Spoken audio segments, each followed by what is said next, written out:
All right. Well, it's great to be in front of you today. We've had a much needed open week, an opportunity for us to focus on ourselves.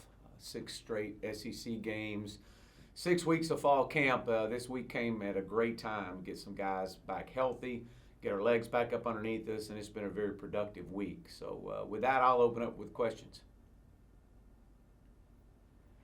Coach, our first question is from Jordan Hill. Evan, we've talked to Gus throughout the first part of this year. He's talked about the offense being a work in progress. Just how much progress have you seen, especially coming off of the success against LSU?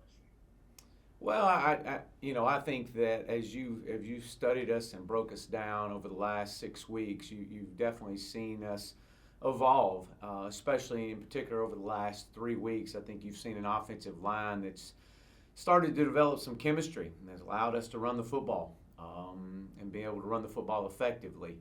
I think we've seen Bo settle into what we're asking him to do. So I think it's all worked together. And like I said, one of the most impressive things that I've seen all together is it's just continue to get a little bit better each week. So I would say that we're continued to be a work in progress, but I think it's also we have a really good idea of who we are and what we're good at. Next is Jay Tate. Yeah, Chad, I guess we haven't talked to you in a little while. Talk about just play calling, the job you've been doing as a play caller over these games, and do you feel like you're kind of getting a better understanding of what this team needs to do and actual plays you need to call?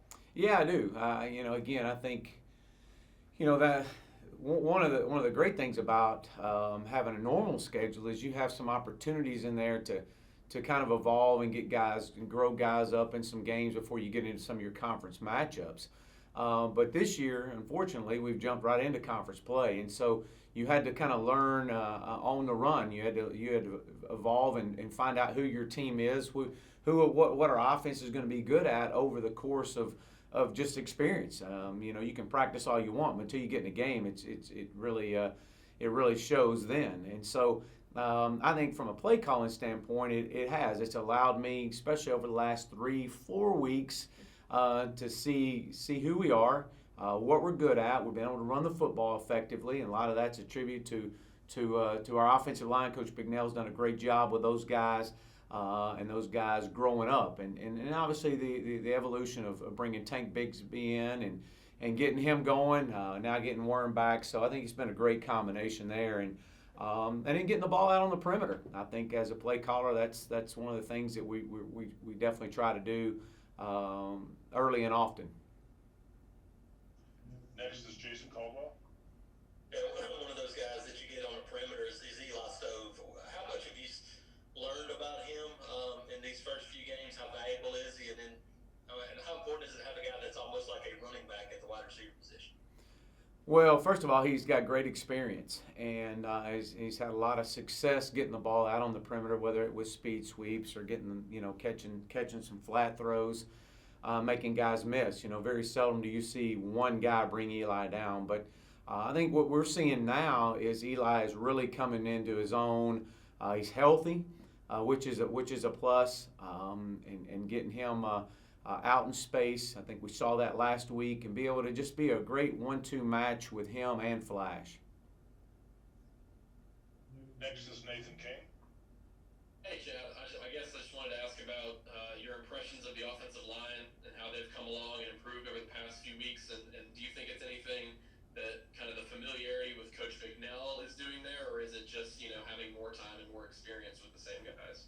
Well, I think it's a combination of several things. I think one, obviously getting familiar with what Coach Bignell's asking those guys to do and his coaching strategy and style, building that relationship. I think that coupled with the fact that you've got a running back core that's really coming into their own as well. And you start putting those two things together with the ability to get the ball out on the perimeter in a run call, really takes a lot of stress off those guys. And so I've been very pleased with watching how they've grown over the last 3-4 weeks with experience in game situations, and being able to run the football for over 200 yards as we've done. I think we're averaging close to 200 yards rushing. is a task in itself. And so I think that we'll continue to build on that. But I've been very pleased with the way they've been progressing. Next is Bill Cameron. Last time we talked, you were talking about the usage of the tight ends, and got the ball to JJ a few times this past week. If you would just talk about how they're coming along, and then the outlook for getting Brandon back, and how that could add the offense. Well, we're definitely excited to have Brandon back this week and getting him back into the fold of things. I thought early on in the year that's the one thing we were really missing. To get the offense really kickstart. Everywhere I've ever been, we've always had our tight ends involved in the passing game, and we weren't getting there early on in the year, and so it's been a huge focal point for us. We had to get the guys involved for us to continue to grow and do what we want to do offensively. I think we were able to see that over the last week, and has been a big plus for us. Getting Brandon back now only add to that. But I continue to expect those guys to continue to grow and be more and more a part of what we're trying to do. Thanks. Next is Steve Moulton. Yes, Coach. I know you've mentioned it a couple of times, and we've certainly heard it from Gus about getting the running game going. And I know a lot's been written about Tank Bigsby, but I'm wondering your impressions of what you've seen out of his growth, and how much has that helped Bo's development, you think, at the quarterback position here over the last few games? Well, I think when you look at Tank and look how he's grown and developed over the last several weeks, actually the entire year, you will see flashes of what he's capable of doing. We knew in fall camp he was going to be a really special back, but everything was just so fast. And to be a great running back, you got to have patience. And so I think we've seen a little bit of that, his maturity, understanding to be patient in the run game. He's explosive when he puts his foot in the ground. He makes his decision. But I think something else too that's really helped Tank out is the ability to have other guys around him. You know, Worm and DJ have really added to his development, because it takes a lot of pressure off of Tank, and be able to mix those guys in the fold. And so Tank's only going to continue to get better.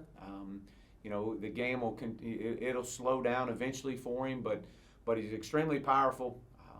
Usually something happens positive when the ball's in his hands, and so we've got to just make sure that we continue to get the ball in his hands. He's got great hands out of the backfield as well, but this is a guy that's got a great career ahead of him.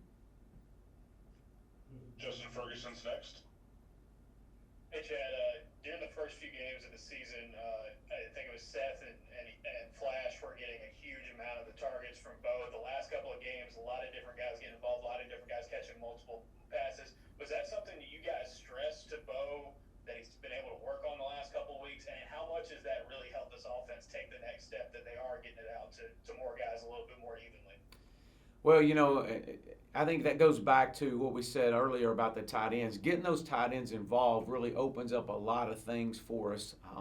One of the things that we've stressed to our guys over the last couple of weeks is we've got to be able to spread the football around. You cannot be so predictable to only one or two guys are your main targets. So our ability to spread the ball around over the last few weeks has really helped us out a bunch. And it'll continue to help us out. And not just help us in the passing game, but also helps us in the run game, because other guys are threats, and you got to be alert and aware of where these guys are. You're right. Early on in the year, we knew what Seth was, we knew what Flash was, and be able to try to target those guys and take some pressure and allow some of these other young guys to continue to grow up. And I think we've seen that now the last few weeks. And I fully expect to be able to spread the ball around, and it really has. It's helped Bo out, because I think sometimes we get locked in on one receiver, and and if it's not there, we take off. And so, being able to let him sit in that pocket, go through his progressions, and understand that we got answers. We just got to get to them. Next is Josh Vitale.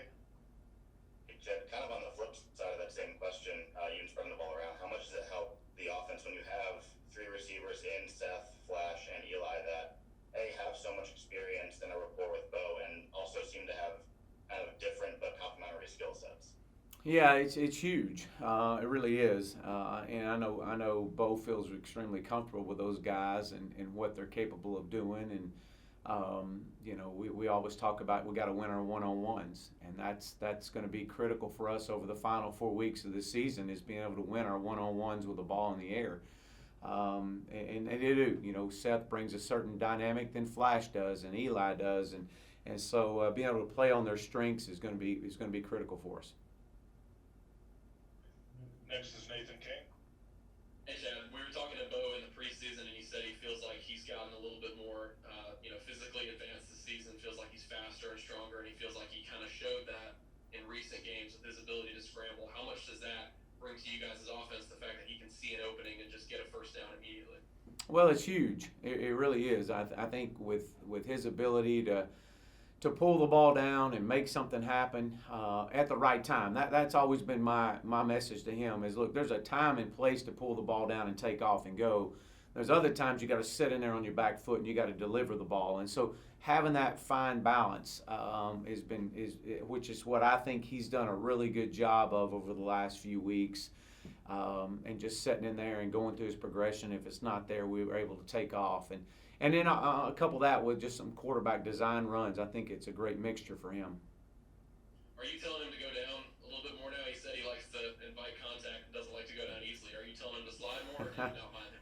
Well, it's longevity. Is what I tell him. I said, man, extend your playing career and be smart. And so that's definitely something we talk about all the time. Next is Jason Caldwell. Chad, I know they hadn't had a ton of production in terms of catches, but how valuable have Schenker and Luke Dill been in the run game, the blocking they've done? Schenker moving all over the field, perimeter blocking. How valuable have those two guys been? They've been really, really valuable to us. And I think you've watched those guys, Luke Deal in particular as well, just really his growth and his development and what Coach Porter's asking of those tight ends has really been huge. And you've seen it. You've seen that's been a major part of the success in us with us having in the run game is our tight ends at the point of attack. And Luke has been a part of that. Shank's been a part of that. So I've been pleased with that. That's an area that we got to continue to develop and continue to grow. We know how powerful JJ is in there at the point of attack, and so having that combination and being able to push the pile, move guys has been very, very good for us. Next, we got time for 2 or 3 more. The first one's from Jordan Hill. Chad, what was the response like you saw from Bo coming off that tough South Carolina loss, and just how he sort of conducted himself through the last few weeks since then? Well, as a professional, is what I would expect. A guy that had a tough game. It was hard, and to understand that he's not in it by himself. We're all in this thing together, and we're here to help him.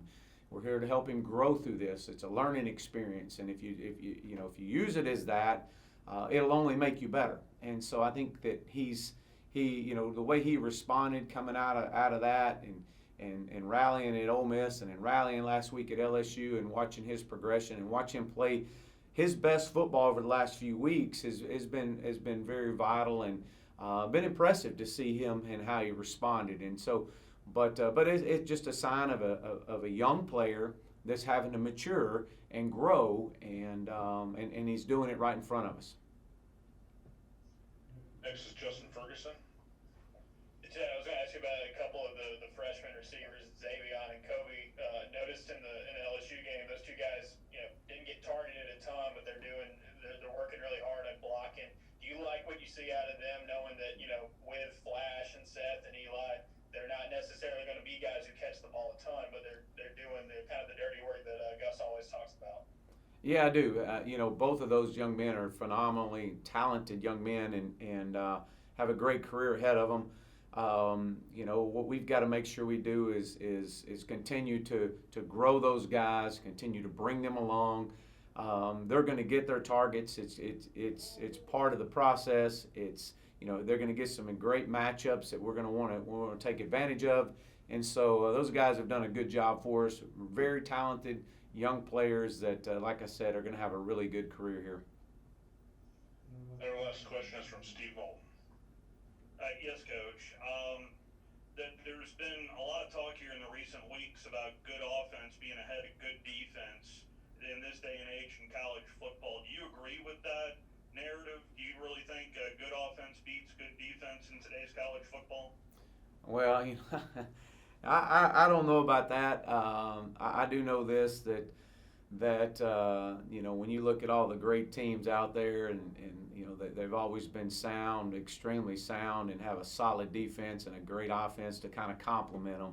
I think with the day and age we're in right now in 2020 and this season and everything that we've all gone through, I think you're seeing teams just get better each week, and that's been our focus. That's been Coach Malzahn's focus from day one. Is let's just take one game at a time and let's just get a little bit better each week in all three phases. And at the end of the year, we'll see where this thing stands. And I think you're seeing that out of this football team right now, and not just offense, but defense and our special teams as well. All right, Coach Morris, we appreciate your time today. Thank you very much. Thank you, War Eagle.